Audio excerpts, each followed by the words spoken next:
السلام عليكم ورحمة الله وبركاته. ازيكم عاملين ايه؟ اتمنى تكونوا بخير وبألف صحة وحال. قبل ما نبدأ الفيديو ياريت نصلي على النبي عليه افضل الصلاة والسلام، وياريت تدوسولي لايك وتشتركوا في القناة لو مكنتوش لسه اشتركتوا عشان يوصلكم كل فيديو جديد. النهاردة مع بعض كده هنفرش أوضة الأطفال وهنشيل ديكورات رمضان ونحط ديكورات العيد. اتمنى بس ان الفيديو يعجبكم، وهوريكم هدية جميلة اوي جات لكوكي. زي ما انتوا شايفين معايا كده انا بدأت بأوضة الأطفال. مبدئيا كده هي أوضة الأطفال عندي انا شايلة السرير منها، انا عاملة سرير واحد بس. تمام، فانا هفرش السرير ده بس، يعني انا شايلة السرير واحد عشان يديني وسع في المكان.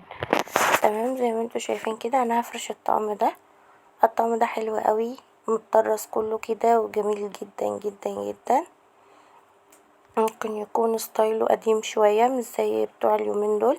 ده اختي كانت جايبهولي من حاجتها من جهازها، يعني هي متجوزة بقالها كتير قوي، بس الطقم بجد يجنن خرافة. بصوا تفاصيله اصلا عاملة ازاي، هو من الانتاج اللي هو القديم بقى،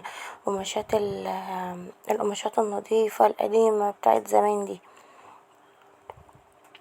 تمام، فانا هفرش الطقم ده معاكم. طبعا انا خدت مفرش واحد، والمفرش التاني انا هعينه علشان خاطر بقى السرير التاني انا شايله لي يا امير، عشان خاطر انا شقتي يا دوبك مش هقول صغيره، هي على القد، فمفيش مكان لكوك ان هي تلعب فيه، فعشان كده انا شايله السرير عشان خاطر اوسع لها المكان عشان خاطر تلعب فيه. تمام، هنا زي ما انتوا شايفين مع بعض كده انا بدأت ان انا افرش السرير بالطقم واحدة واحدة كده على مهلي، عشان اخلص بسرعة، علشان خاطر في فيديو تاني انا عايزة انزله لكم. انا عارفة ان انا اتأخرت في الفيديو ده شوية، بس والله غصب عني، علشان خاطر ما كنت مشغولة جدا جدا جدا في تحضيرات الاكل وكده. تمام، زي ما انتوا شايفين معايا كده قولولي رأيكم، وما تنسوش تدوسوا لايك للفيديو، وتشتركوا في القناة لو مكنتوش لسه اشتركتوا عشان يوصلكم كل فيديو جديد، وياريت الكومنت بتاعك الجميل ما تنسيش تحطيه. تمام، بصوا بقى الطقم وجماله، بصوا والنبي بعد ما اتفرش حاجة كده خيال، حاجة كده يعني وهم بمعنى اصح. بصراحة عجبني جدا وحبيته جدا جدا جدا جدا، وحبيت ان انا افرش الطقم ده، يعني حاجة بسيطة كده وهادية وسيمبل، محبتش ان انا افرش حاجة من وشا وهكذا. تمام، وانا جبت القلب ده، هو معاهم كل سرير معاه قلب كده، انا حطيته بالشكل ده هنا كده. تمام، طبعا بقى الكومودينو، طبعا الكومودينو عندي مش محطوط جنب السرير، هو محطوط يعني في وش السرير كده. اللي محطوط جنب السرير الدولاب، زي نظام الأوضة اللي هي السرير في داخل الدولاب، انا عاملاها كان نظام قريبة من النظام ده شوية. تمام، انا هنا زي ما انتوا شايفين مسحت الكومودينو ونضفته وشلت المفرش القديم وحطيت مفرش جديد، وزي ما انتوا شايفين كده معايا. وهنا الاباجوره بتاعت اوضه الاطفال، عايزه اقول لكم جميله جدا وحلوه قوي قوي قوي، واضاءتها جميله قوي قوي قوي. وجبت البلوره دي هي نفس اللون كده، بصوا بقى حاجه جنان كده، حاجه وهم.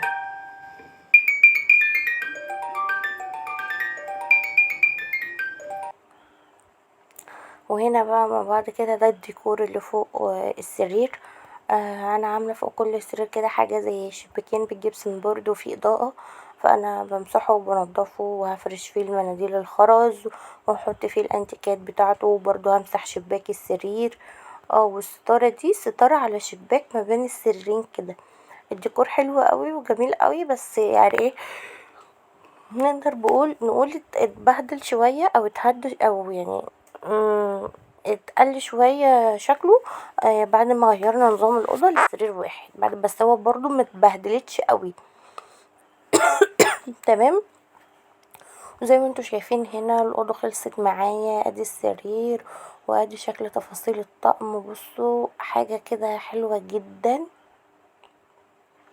وهنا بقى الانتيكات اللي انا حطيتها بجد حلوة قوي، وده اليونيكورن كنت جايباه في فرح كان عجبني وجبته، حاجة حلوة قوي. وهنا بقى طلعت على الريسبشن اشيل الديكورات واحط الديكورات الجديدة. اتمنى ان هي تعجبكم، ويا ريت تدوسيلي لايك ومتنسيش الاشتراك في القناة. بدأت ان انا ارش كده. على فكرة الازازة اللي معايا دي مش ملمع زجاج اللي هو الجلاسي، لا دي ازازة فيها معطر اللي هو الفريدة، اي معطر ملابس وعليه مية.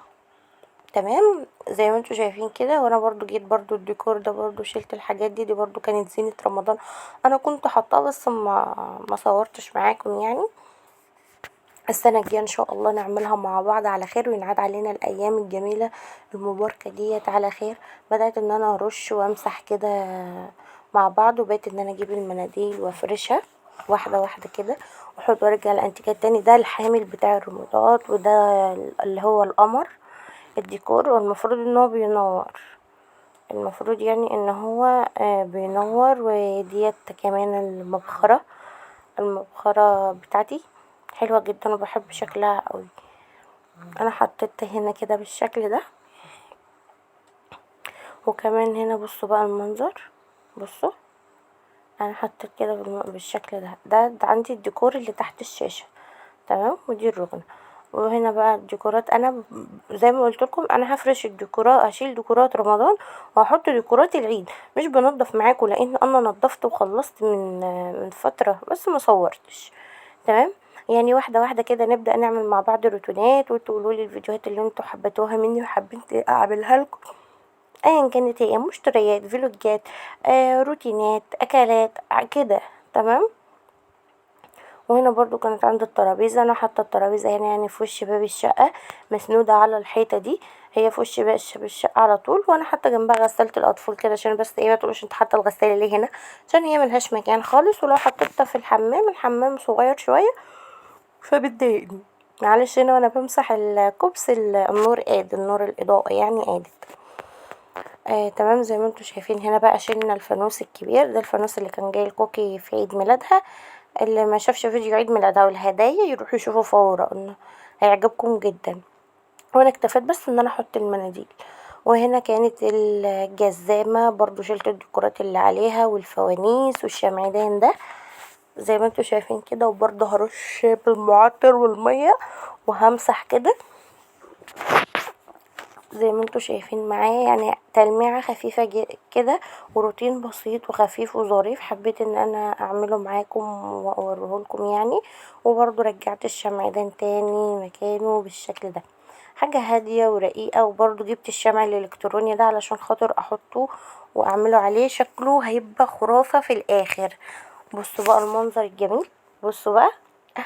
وهنا بقى نيجي للمطبخ علشان نعمل مع بعض الترمس، عشان اشوفه يعني نعمله مع بعض كده من قبلها بليلة علشان خاطر يكون جاهز على الاكل يوم العيد.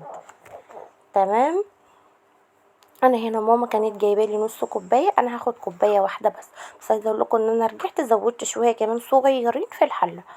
تمام انا فضلت ان انا اعمل كوبايه بس، محبتش ان انا اكتر منه، ولما احتاج ابقى اعمل غيره. كده كده عمايله سهلة جدا جدا جدا. هتجيبي حلة فيها كوباية من الترمس، عليهم 3 كوبايات او كوبايتين ونص من المية، وتحطي شوية ملح صغيرين وترفعيه على النار لحد ما ينضج معاكي، لحد ما يبدأ يغلي يغلي يغلي لحد ما ياخد شكل الحباية الترمس اللي انتي بتشوفيها ساعة الاكل. تمام يعني ما تقلقيش منه خالص وتقولي لا ده باظ وهو في النص لسه. بصوا هو هنا اهو كان بدأ ان هو ينضج اهو كده لحد ما يوصل لهنا كده، وتسيبيه برضو شوية على نار هادية تاني لحد ما يوصل للشكل ده. شايفين بقى لونه جميل جدا جدا وطاب خالص. بصوا بقى انا هوريكم اهو. يعني بصوا حالا انا كنت بختبره كده بسناني. هنا كنت بالليل، كنت وقت يعني كنت فترة كنت مكناش في الصيام.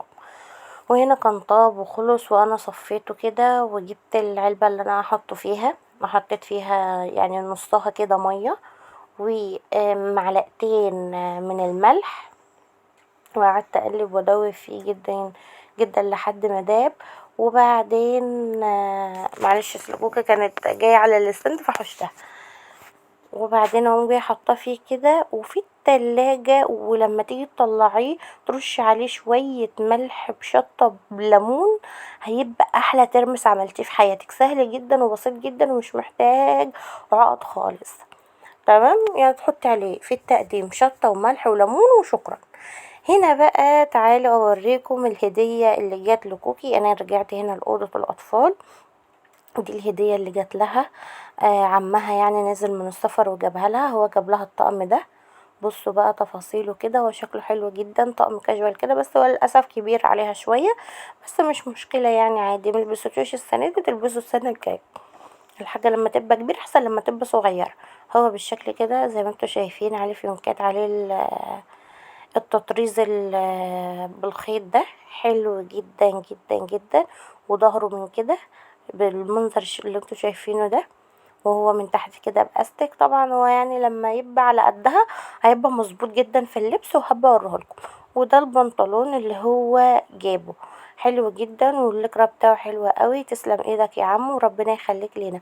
وهنا نكون وصلنا لنهاية الفيديو. اتمنى اشوفكم في فيديو جديد على خير، واستنوا الفيديوهات اللي جايه، وياريت تدعموني وتشتركوا في القناه، وما تنسوش تدوسوا لايك. مع الف سلامه، مع السلامه.